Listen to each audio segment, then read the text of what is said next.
ปากเส้นมาคุกกินหนักใจดิหารมันเริ่มใจแต่ปากซี่เฮาดำสารบัตดำชีบันดอนสุดยอดอีบอยแม่หารใจจะได้แล้วก็ไต่เต้าขึ้นมาตั้งสวรรค์นักเขตได้เป็นประเภทลำตังไหวสวรรค์ห้องต้องไปลำตังไหวด้วยสวรรค์เด้ออย่าลืมมาไปเกณฑ์กอกไปสวรรค์ต้องไปย้ำลงไปเข่าสะพอนเมื่อวันตีกันโอ้ยอาโกยฉันเลยบอกสวรรค์แล้วก็เต้ขยับขึ้นมาตั้งขมอกขบวนทางของทางแขกเขาจีแล้วก็ขึ้นไปทั้งกันพุทธทั้งกั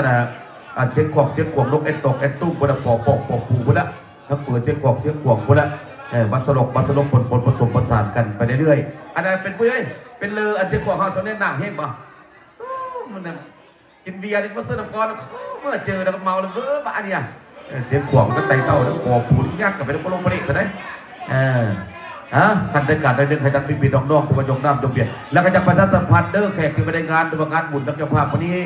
อาจจะให้ผู้จะให้เบียร์น้องมากินทางในเด้อเพราะว่างานนี้เจ้าภาพประมูลแล้วเจ้าเนาะให้จะซอยกันเพราะว่า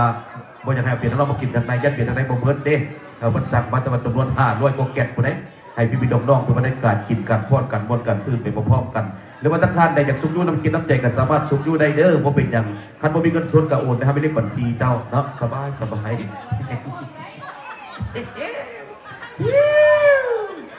พี่น้องมวนบอขันมวนขอเสียงตัวมือให้นางเด้